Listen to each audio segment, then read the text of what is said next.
First of all, thank you very much for inviting me. I'm very happy to be here. And maybe I hope that this might also lead to some future collaborations with you. And so today I'm going to talk about perceptual engineering, as was said. And first of all, maybe a couple of words about the PRISM laboratory, because something that we started to work on in 2015. And we wanted really to make an interdisciplinary laboratory, which is not based on simple disciplines, but which is based on research objects. So we're not working within a specific discipline, but we're working on the research object, image, sound, and music.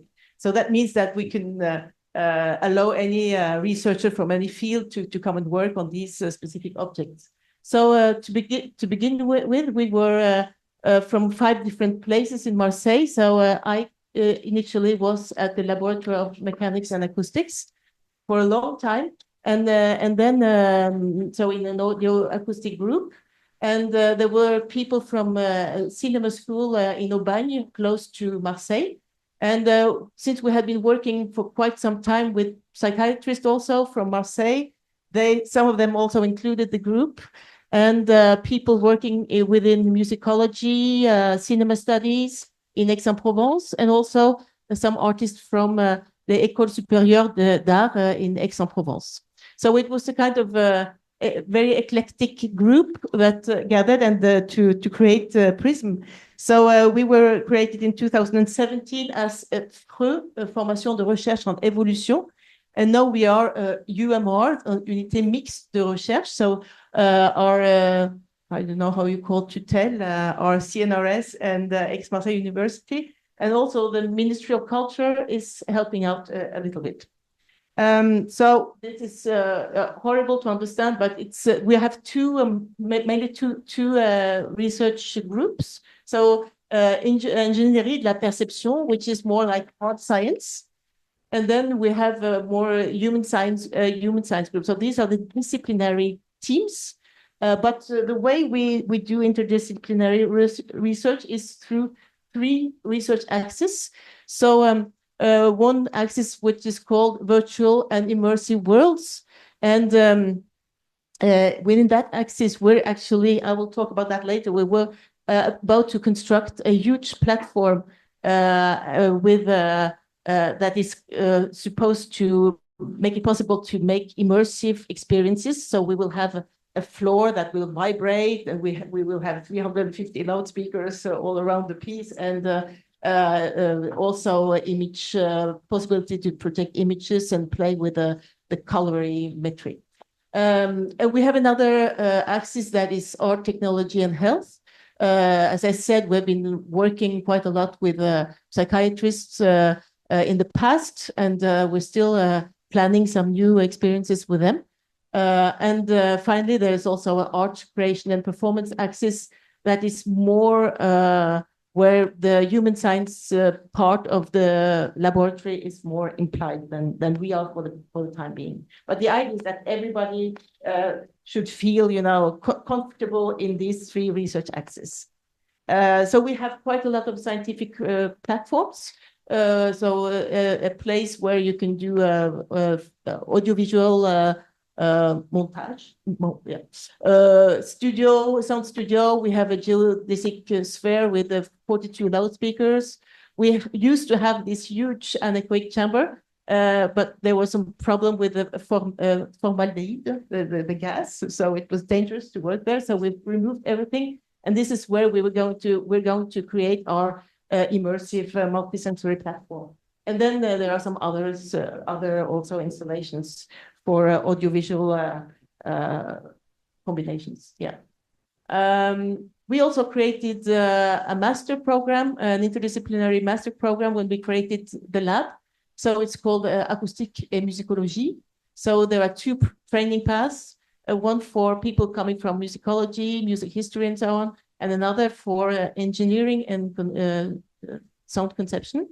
And there used to be 2 master programs for cinema, but they also were, fused together when we created the lab. So we have 2 master programs attached to the lab.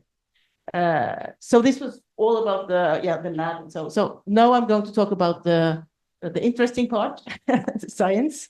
So I'm going to talk a little bit about short history, but some of you talked about synthesis and the old guys. So I'm part of the old guys. And I will tell a bit about what we're doing and we used to do in sound synthesis. What is perceptual engineering? Intuitive control of sounds, how we now also are about to include the 3D space. And if I have time, additional modalities before I conclude. So to start with, I don't know if you, probably in your courses, you learn about sound synthesis, analysis by synthesis, all this. So this is old stuff, and this is really a heritage from the computer music pioneers. When they started to make sounds on computers, they tested perception also. They played with the sounds and then added ingredients of the sound, and they started to understand how we really perceive sound. So this is what we still are doing with a perceptual engineering approach.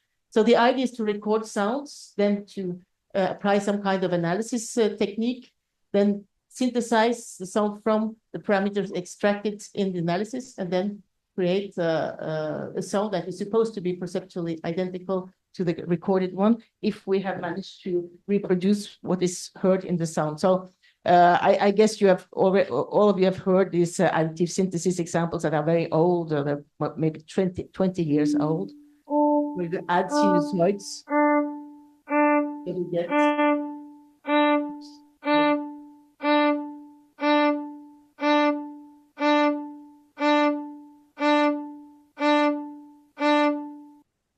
So this is a classical additive synthesis example.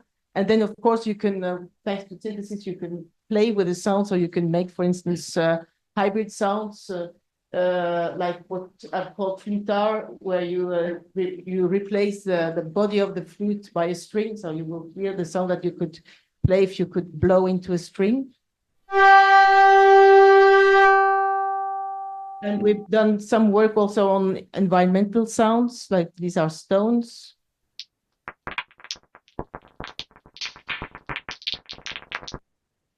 And you have the Jean-Claude Risset illusion, of course, where with the sound that the descends infinitely, or I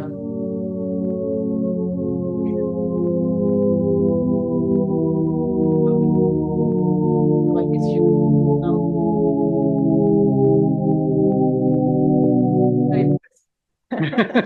It's better to get it out.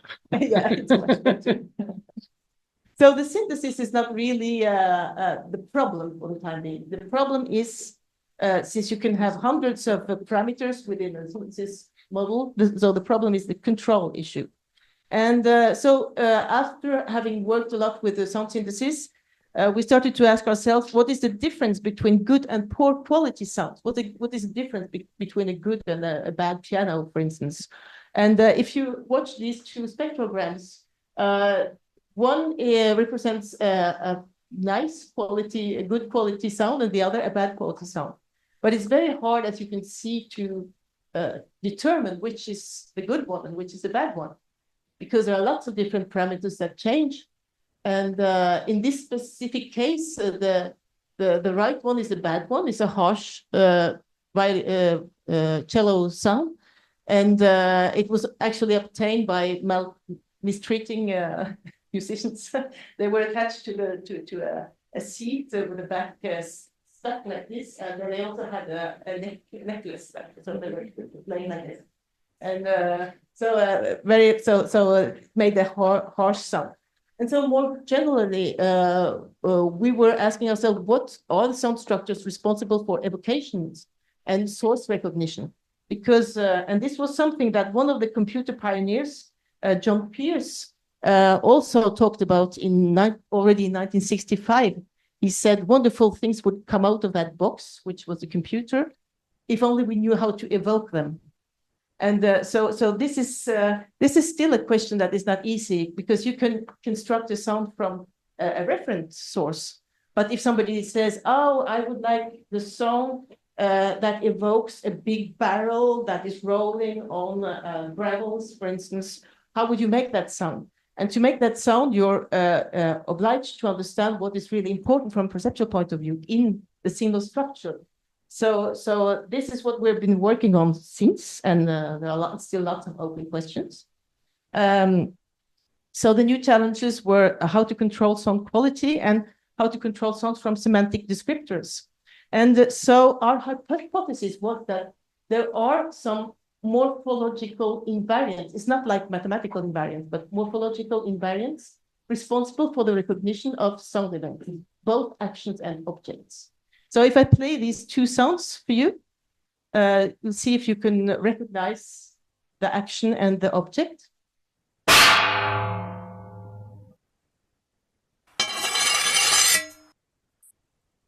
So could you tell what kind of material it was? Metal, yeah, in both cases. So that was the same object, but action. Yeah, hitting and scraping. Yeah. So we very easily recognize action and object. So we could think that there are some perceptual invariants that we all are able to perceive linked to the sounds. And so this has been our obsession for several years to find to identify these structures. So it's not, these structures are not like one single timbre descriptor, for instance. It's a combination of different things, as I'll show you later. And so if such morphologies exist, their identification would both enable to simulate sounds from semantic descriptors. As I said, I would like a sound from a barrel that is rolling, and to add evocations also to already existing sound textures. So the question of morphological invariance is very, it's not, there's no agreement between experimental psychologists, because some people think that the enaction question is so important that we all perceive due to our the way we live in the world, due to our actions and so on. So some people think that we all have our specific perception of the world, and it's which is probably true as well. But within the basic questions like what is the material, what happened, how was it excited, and so on, we think and we show that we can identify these morphological invariants. And so to give just a simple example of evocation, we recorded a cement blender.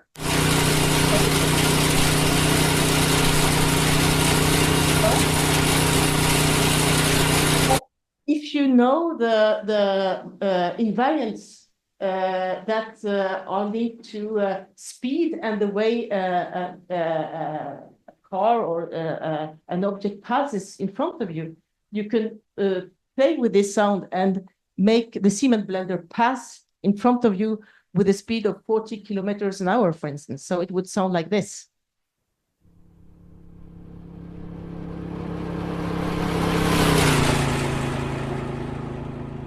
So the invariants here are mainly based on physical observations. When the source is very far away, you only hear low frequency components. And then, of course, when it approaches, then it will be more bright. And we will have the Doppler shift when it passes by and so on. So this is how we can play with sounds if we have understood what the ingredients for evocations are like. And so a long time ago, I had a A&R project that was called Towards the Sense of Sounds, where the aim was to use the very old fashioned analysis by synthesis approach and make sounds and play with the sounds and then manipulate them and see how they were perceived. And we also did some brain imaging stuff linked to that. And the idea was to really understand how we attribute sense to sound. And we also would have liked to play with to understand the role of the context, but that's something we're working on now because it was a complicated and huge question. So we showed through this project that invariant sound structures responsible for the recognition of sounding objects exist. And I'll show you a couple of examples of that. So one example was car door evocation. So that was cifre. This is that you're used to having as well with Peugeot Citroën. Now it's Stellantis because they have merged 14 makes, but and we still work with them. But this was a long time ago, and so they came to us and said that they had observed the clients who were buying their cars, and they were used to slamming their car door, and it seemed that the sound from the car door had a huge influence on the sales. So and they asked, what is the reason? What makes a difference between a bad and a good quality sound car door? And we had no idea of this. So the aim here was to try to identify the signal structures that were responsible for the evocation of the vehicle quality. And the sound, I'll play you two examples of the sound. It sounds so insignificant. It's really a very short signal, and you wouldn't believe that it would have any influence at all, but it apparently had. And so the questions were how to attribute meaning to this signal and what is actually perceived in this signal, and would it be possible also to predict sound quality ratings from signal morphologies? So that's what we were working on for during this PhD. So the methods we used were two listening methods.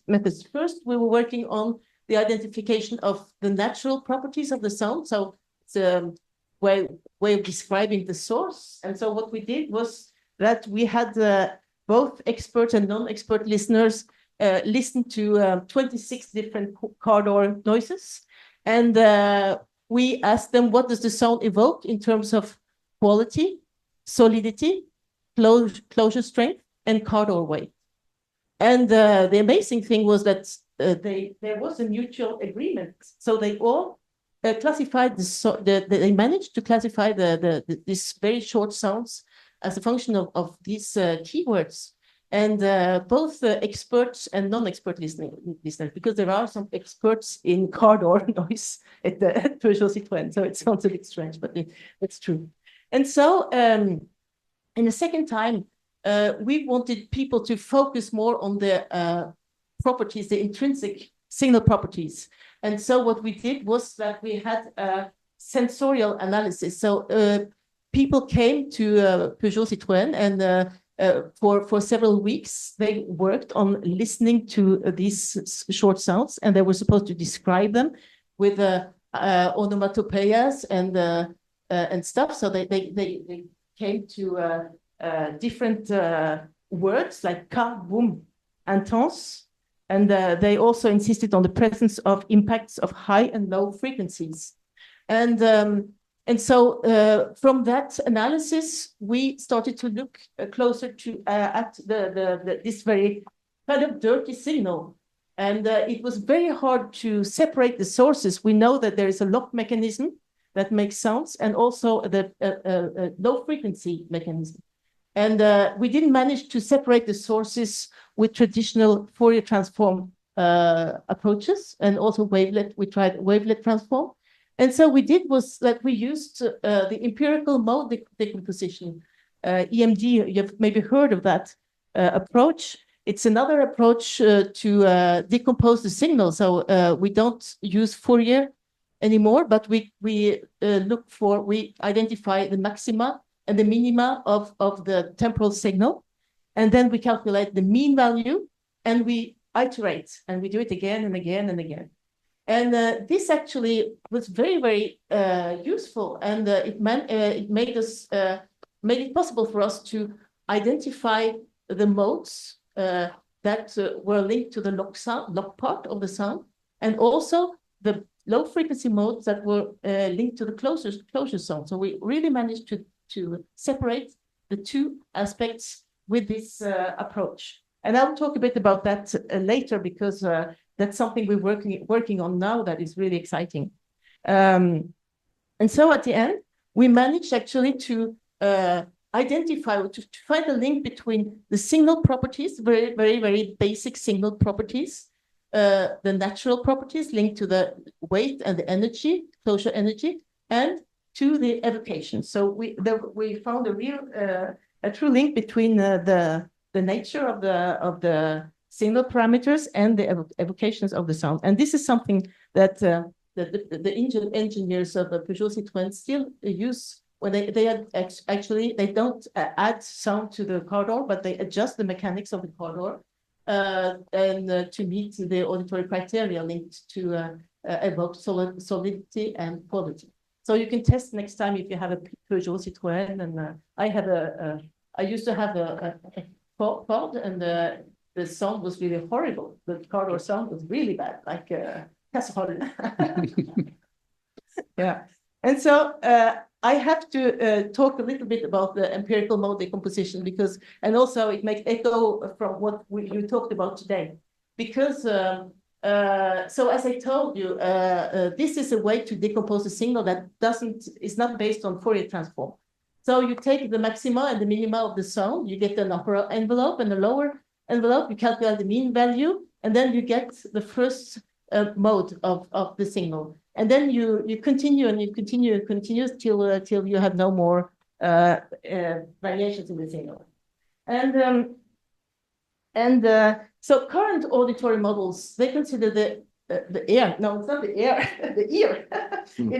Automatic corrections. Yeah, the ear as a frequency analyzer.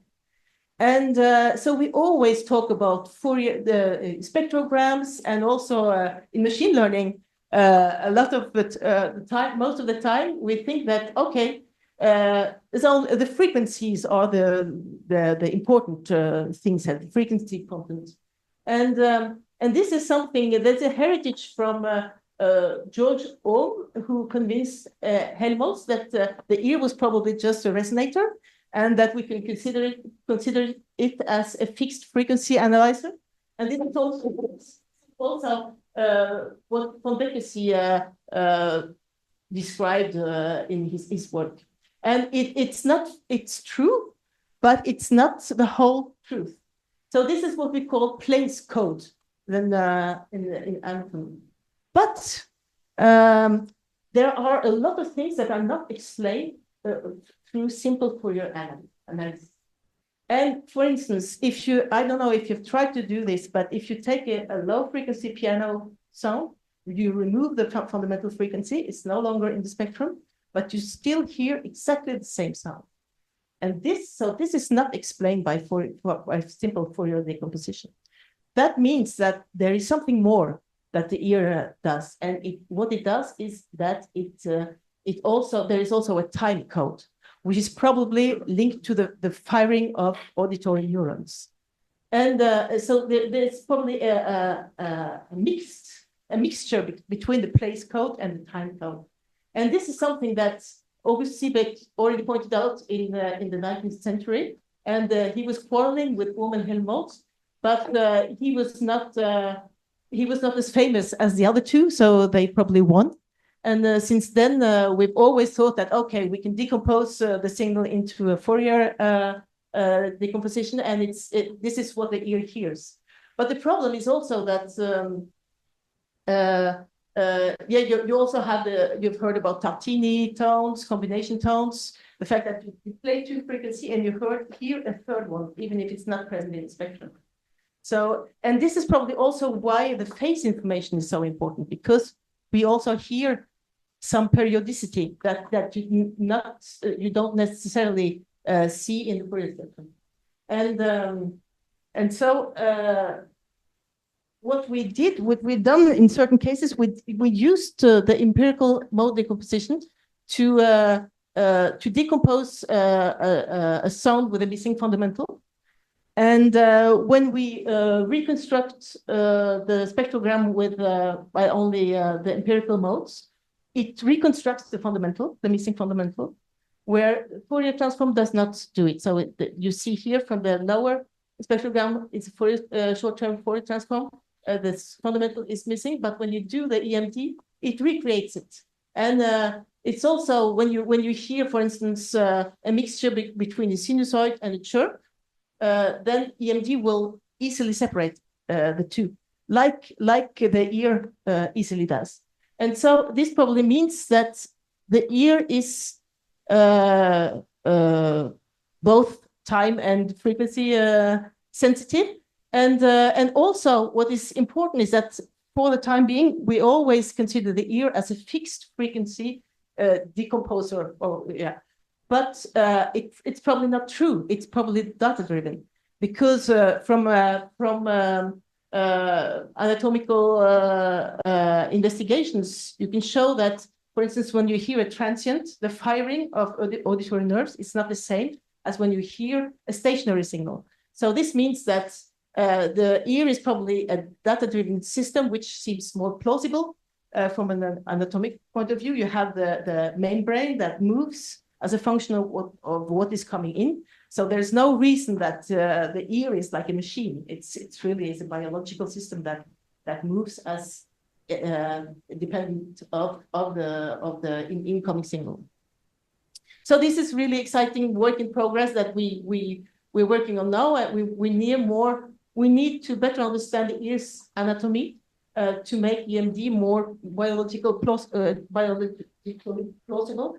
But we hope we'll manage, and I think it can make a big difference for source separation questions, and also for the time being with auditory implanted people. They tend to hear.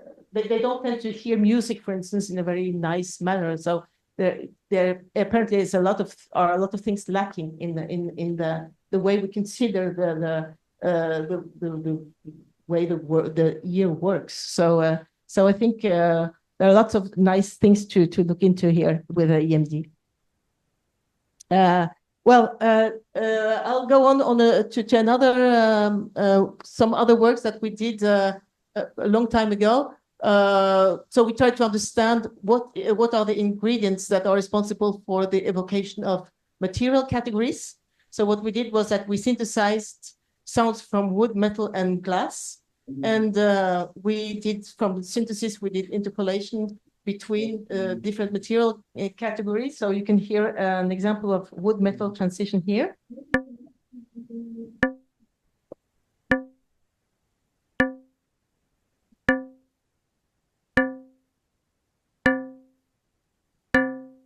Tu vas manger? Tu vas manger? Vous y allez, je pense, ouais. Ouais, je pense que je vais digérer plus tard. Thomas, tu peux te muter, s'il te plaît. Je voudrais écouter ce truc, là. Thomas Fillon, est-ce que tu peux couper ton micro?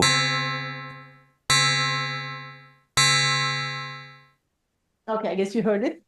And so we mixed all these sounds, and then we asked people to categorize them in one of the three categories. Ouais, ça c'est chiant, ça m'est arrivé hier. Measured the brain activity of the subjects. And we also tested this with schizophrenic patients to see if they had another way of categorizing these sounds. And what we saw was that the categorization was less clear for patients with schizophrenia than for control patients. So that in black, you have patients with schizophrenia. So you see that the sigmoid is not as steep as for the control participants. So it probably shows also that people with this pathology have more difficulties in categorizing, and it's probably linked also to the problems that are quite well known with lack of filtering of sounds for such patients. And so what we found when we analyzed, we used some timbre descriptors to analyze the differences in these three types of sounds. And so what we found that distinguished really glass from metal from wood was the damping, frequency-dependent damping.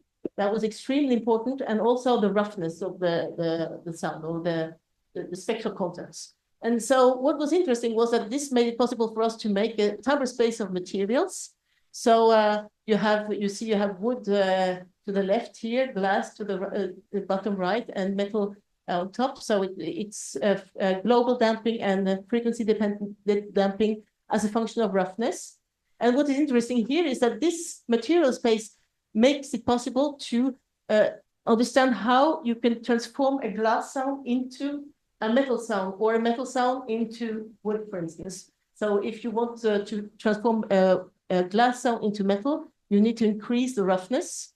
And if you want to transform a metal sound into wood, you need to reduce the damping. So heavily damped sounds evoke wood, and weakly damped sounds evoke metal, for instance. So this is a nice transition to the intuitive sound control part that I'm going to talk about now. So what we did was that we these findings made it possible for us to propose a synthesizer that where you can control sounds from verbal labels. So as I said, I want the sound from a barrel that rolls on the floor. We're getting to it because we could control the material, whether it was metal, glass, plastic, stone, wood, the shape, and the excitation, and also the size. So I have a small video of this here.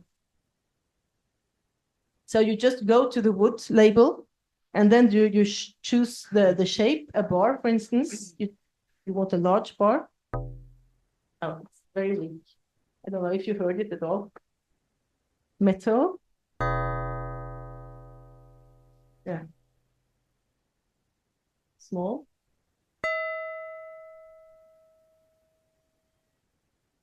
And you can change the shape. Membrane.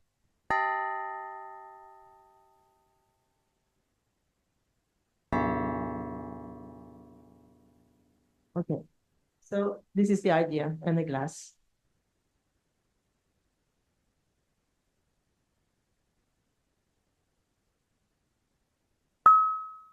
Okay. And so after having found this object, well, it could be used also for musical purposes. Here is a drummer who connected the electric drum pads to the synthesizer, so he could play with a timbre depending on the force of his hitting, and also bring it to he also brought it to a conference in London a long time ago, but it's probably very, very loud. I don't know. I think this one.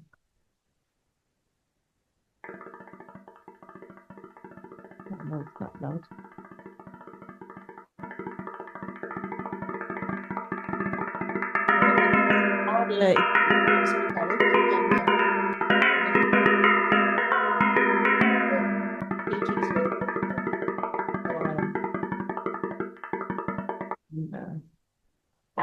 He brought it to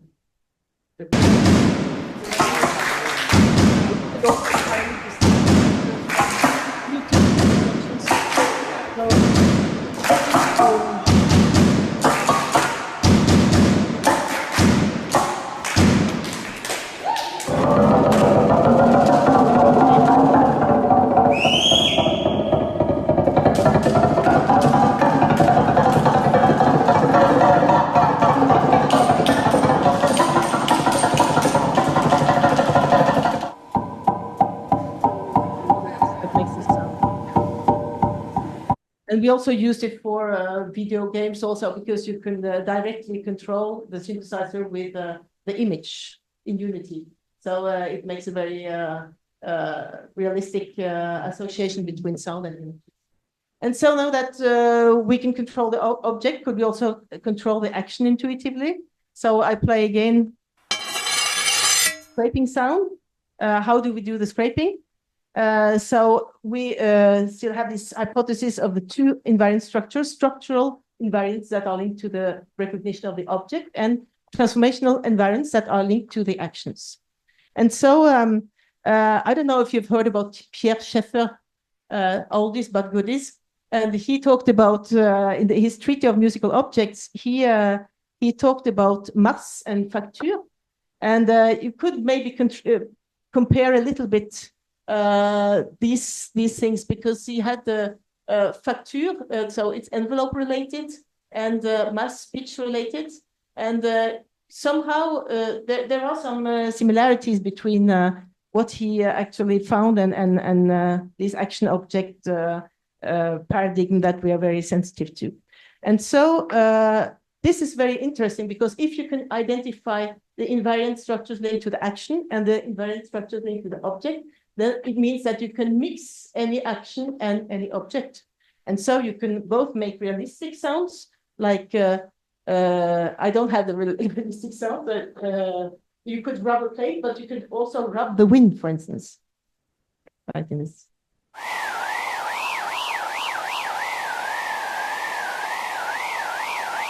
And what is interesting is that I don't know if you've heard about cross synthesis, where you place one you have source as, for instance, a source resonator system, and you replace the source with something else, like a talk box. Have you heard about talk box? Yeah, where you replace the source by the source of the singer by the strings of the guitar, for instance. And so this is kind of cross synthesis, but this is different because it's based on the perceptual invariance. So you will always recognize the action and the object. And for instance, you can also hear this is bouncing water, for instance. So you both hear the action and you recognize the water, even if it's not something that you would hear every day, but it's still there because it's invariant. And so we made we augmented the synthesizer that we saw previously with also an action space here, rubbing, rolling, and scratching.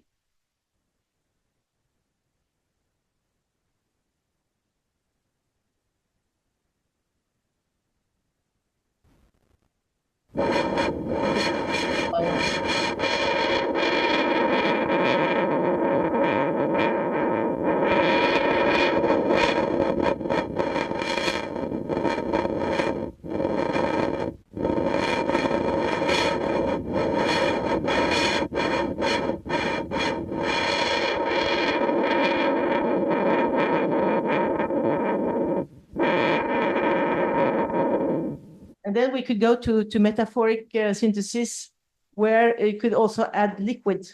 And these are actually bubbles that we synthesize, and you can have flowing. So we tried to make the equivalence between the action, solid action, and liquid actions. But it's hard to find the words.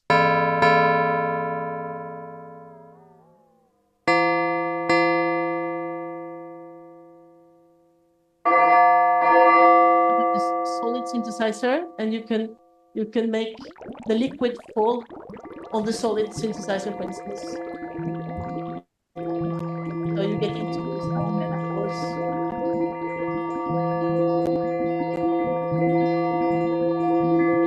Then you can even go further and make a metallic action flowing action.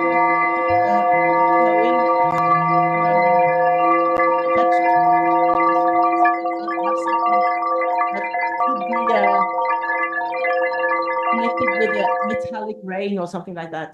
So it's really a nice tool. But still, it's everything is linear. So there are lots of things, more things to understand. Because what happens, for instance, if you hit very strongly the object, then it will be then it will change shape or maybe break. And we haven't integrated that yet in the synthesizer. And all these nonlinear effect that happens, for instance, when you hit a gong, we have done some work on that as well, but it's still in progress. So lots of more things to find. I wanted to talk a little bit about space also, because the synthesizer doesn't include space, but it would be very nice to be able, for instance, to imagine that you could go into the object. You define an object, and then you said, okay, I will listen to the object from inside. And that means that you would need to also take into account spatial aspects of the song.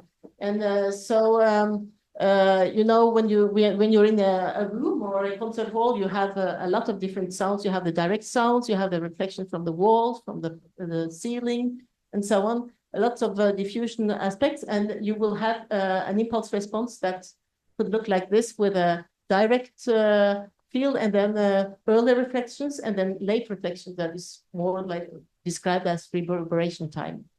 And so we've been working on that recently.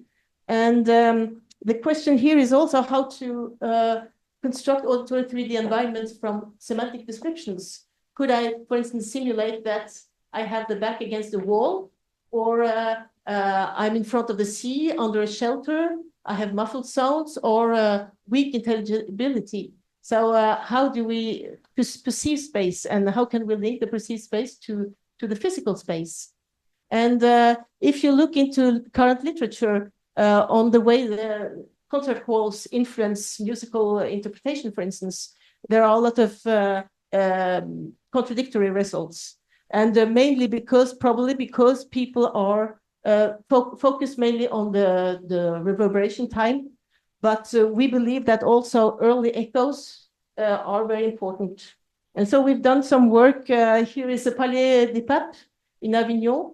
And so we recorded the impulse response from the Palais des Papes in Avignon, and we restituted it in the lab in our geodesic sphere with 42 loudspeakers.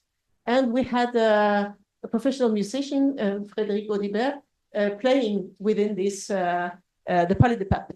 And we wanted to see how he reacted to different reverberation times. And it was really interesting because generally what you see is that musicians tend to slow down when the reverberation time is long. So that's what we believe that he would do as well. But then he played a piece that was really quick. And he's talking about the wave that is kind of immersive or following him. And he explained why he has to accelerate.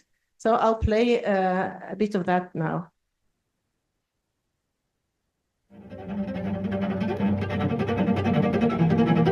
Si j'accélère un peu, je suis pas tranquille. Je m'entends jouer. Parce qu'en fait, tu te bases sur ton son direct. Si tu essaies de te caler, de plus. Oui, oui. C'est aussi pour ça que tu es plus. Voilà, je m'entends pas là. Ça devient flou en fait. D'accord. Ça devient flou, tout se mélange.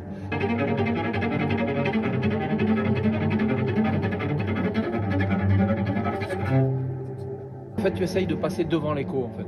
Ah oui. Ah oui. Ah, donc en fait, c'est vachement intéressant. C'est comme la parce que vague, souvent, quoi. on se dit tu vas ralentir. C'est comme la vague. Ah, mais C'est génial, comme la ça. vague en fait. C'est que tu as une espèce de truc qui était là et en fait tu nages Tu peux plus pas te vite faire pour pas. rattraper, en fait. Oui, exactement. Parce que tu vois, je le sens là.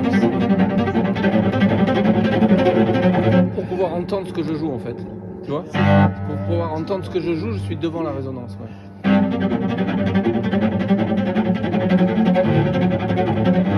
Sinon, tu vois, ça me mange en fait. Hop là, tu vois, là, si je bouge pas, je suis Pris dans la vague. Bah, j'ai vraiment l'impression d'être pris dans la vague. Et c'est pour ça que je commence. Parce que là, tu vois, j'entends ce que je joue.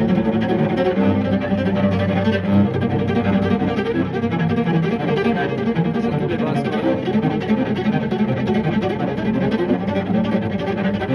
Là, j'entends ce que je joue. Okay, so it's quite surprising that the way he describes it, and he says he talks about this echo, and Palais des Papes has as you see here, it's very, very long. So I think you can hear this echo from the wall back there very, very easily, and that's probably what troubles him. And so what we've started to do now is that we want to focus on these early reflections and see how they influence musicians. And so what we've done as a first approach is that we did a very, very simple test. We had people come to the lab, and they were just supposed to produce a rhythm, ta, ta, ta, ta, ta, ta, and we added echoes. A bit like when we talk in the phone, it's very, very perturbing, very, very stressful. And so people played ta, ta, ta, ta, ta, ta, and we added echoes at different times. And we wanted to see how people, if they slow down or they accelerated. So we managed to identify two kinds of echoes that really had an influence. the reproduction of the rhythm. And so we could imagine that we need to do more experiences on this, but we could imagine that if we manage to understand what influences the musician, we could have sort of a node that could influence the speed of or the interpretation of the musician as a function of the echo that we would add to the feedback they get. So this is also ongoing work now. So and the next step will be analysis by synthesis of impulse responses. So for the time being, we've been mainly working on real impulse responses, but we would really like to be able to simulate impulse responses to make different kind of both real and virtual environments. And we have also been working with architects during a ANR project where we were working on chapels, rural chapels in the area, the region around Marseille. And we captured also 15 different acoustic prints from these different chapels. And so the idea here was that we wanted to also make a focus on these chapels that are often abandoned. So a lot of people work on very famous places like Notre Dame, and they make a lot of sound linked to Notre Dame. But there are a lot of very nice chapels around in France that are more or less abandoned, and it's important also to focus on these and to show that some of them have really very nice acoustics. And so, for instance, it's hard to realize what it's like. I can play a couple of examples here from Brass. It's but I don't know if you will get a feeling of the acoustics. This is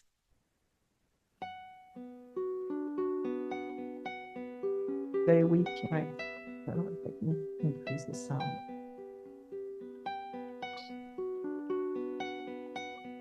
This is a very dry recording in an anechoic chamber, and when you pass, stop this. Well, sorry. I'll try again. This is with the acoustics of brass.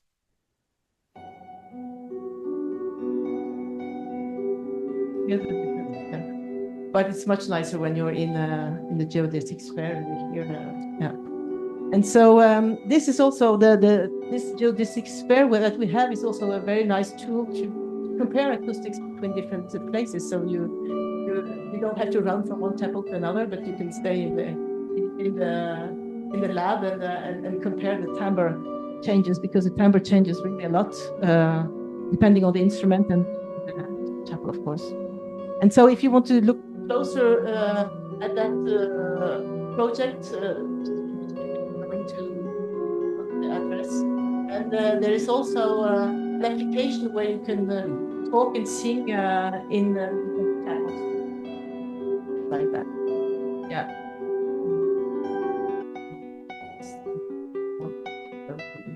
It doesn't want to stop. Okay.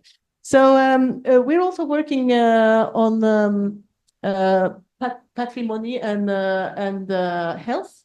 And we've recently also been to Abbaye du Tournai. I don't know if you've heard about that. It's very, very long reverberation time. It's 12 seconds, something like that. So it's known also to be a place where people feel very well.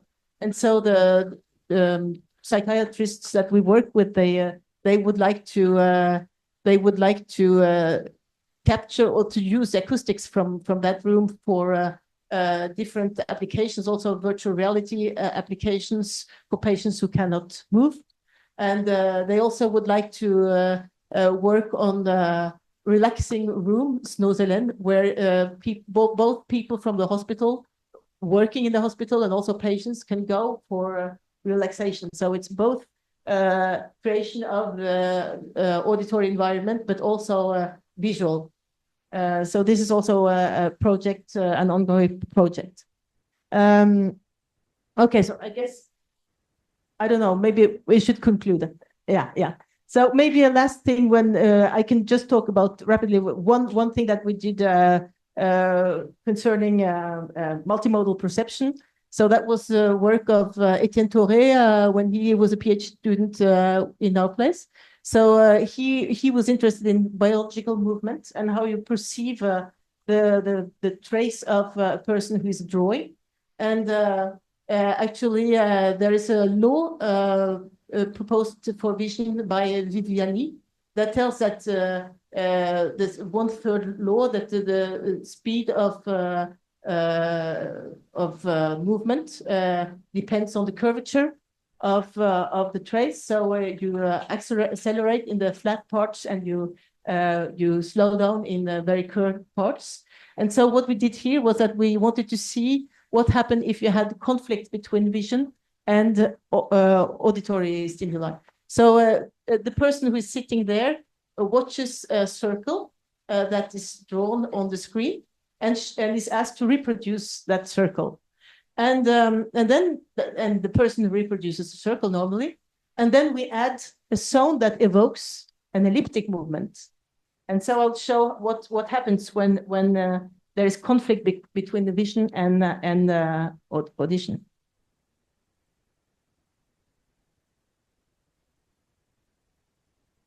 So first of all, you will just see the visual point that draws a circle on the screen. So I guess it looks like a circle for you.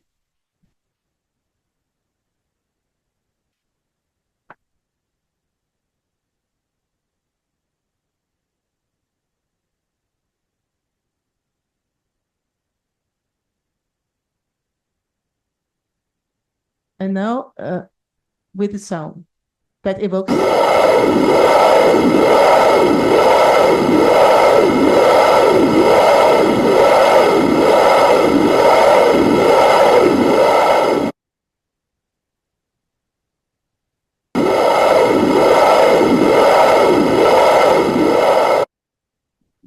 So it's nice to show that the sound has a big influence on the perception. Okay, so I think I'll conclude. I also had some stuff about haptics, but it's, I think I should just conclude. And so what we're working on now is, of course, the EMD and auditory model stuff, which is really interesting. And we've not been too good at machine learning approaches, but we work now with Thomas Schatz and Etienne Bost in Marseille, who would like to use perceptually relevant parameters as targets for probing tasks. So that's something that could be interesting, and maybe could be something that we could also think of with you. Multimodal perception. Of course, we're constructing this immersive platform that should be ready next year. So also, if you're interested in multimodal perception, that would be something that we could work together on maybe. And of course, more generally, we aim towards more immersive and more synthesizers that also take into account the context. So both vision, haptics, and other stuff. So yeah, I think that's all for now.